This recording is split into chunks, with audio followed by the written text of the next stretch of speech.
All right, I'm here for the day. For those of you wondering what kind of an environment I get to play in over here, this is not necessarily, this is pretty luxurious for me. Normally I'm like outside or in like a carport, but yeah, that's a little straight axle love truck, drag truck. You're not seeing that ever. It's T-Bird. Anyway, so this is pretty like a luxurious. That I love this thing, you know that. So coming in, don't look at the license plate numbers. Anyway, that's where the trucks are and stuff like that. The 41's there, the 50's here. But this is what it is. It's not very big. It's like a slightly bigger than 2-car garage. Bathrooms right there, office, blah blah blah. But this is it. Native Hawaiian plants. This is aloe. So if you are welding and you burn yourself, you just put that on like immediately. Everybody has that. These are Hawaiian chili peppers. Yeah, they're hot, real hot. Got some metal, got this, got that, got a compressor. And then there's the truck. This is actually air conditioned and nice, but this is basically a 2-car garage within a divider, so 2 single-car garages or whatever. But that's it. This is where I get to play when I come here, and like I said, this is pretty luxurious. Luxurious, whatever. Basically, it's a container. So a couple 20-foot containers. Doors cut open into them. This is just like an attachment to the side, and he just did this. He just finished this not that long ago. They used to do painting and stuff, like in a little carport section where this is. It looked just like the other ones over there, but that's pretty much it. That's tool cart, some basic tools, not some big shop. I don't have a big press. I have a press out here, but I don't have like lathes and the mill and all that stuff, and like no metal shaping tools or anything, so I can't do any like real fabrication. But I got like, I got a torch, I got a hot knife, and I got, hot metal pump.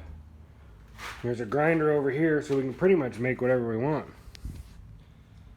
But yeah, that's it. That's how it works here in Hawaii. You've seen my buddy Rob's place with the S10. That's like outside in a tent, like one of those 2 of those pop-up tents, like the 10x10s or whatever. That's where we're building stuff. Mine, I got a little single-car carport. You've seen that outside. I don't have, of course, the weather is pretty nice usually most of the time, but we don't have like any big shops that I can think of where guys are really building stuff. We're just doing it outside the old way, like literally rolling stuff around in the dirt or sand over here.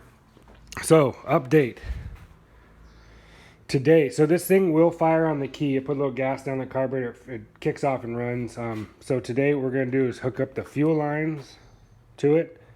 I'm going to put the fans on this. The fans are already wired. I've got the relays, and I don't know if this light works. If I can actually show you.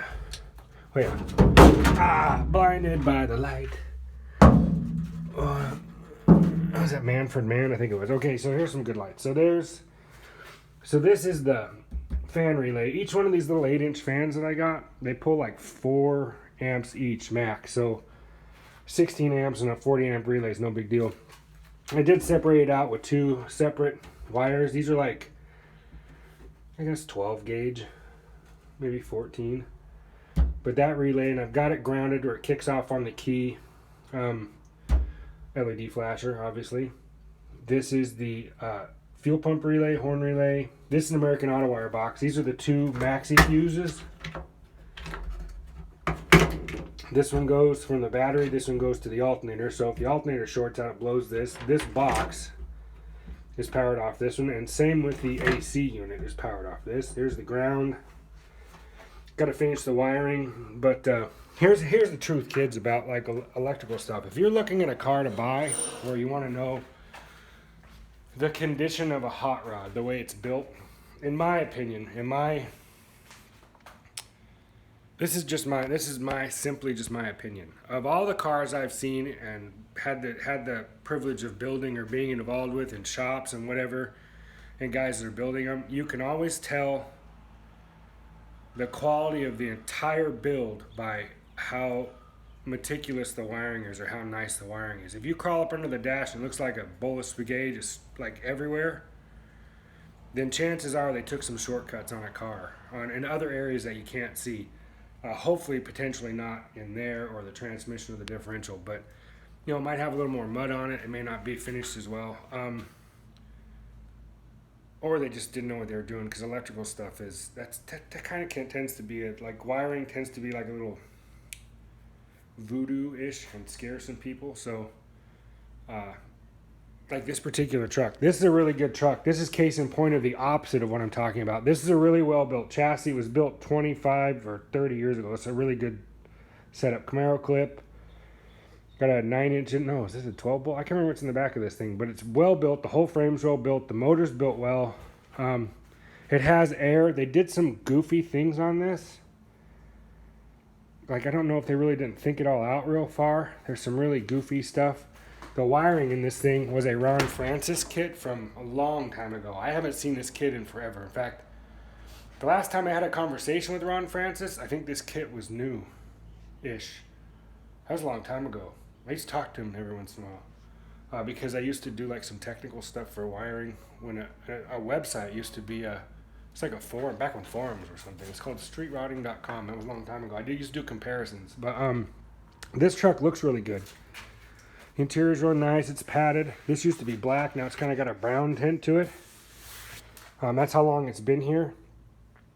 Like I said, up under the dash and some things they did are really, really weird. Like they mounted the fuse box in the strangest spot, but not nearly as bad as this. This car has a stereo here. And this amplifier used to be up under the stereo on a bracket, kind of where the AC unit is now. But the fuse box was mounted up above it and above the radio and up against the firewall. And you literally had to pull the radio out and the amp to get to the fuses. Crazy. Totally crazy.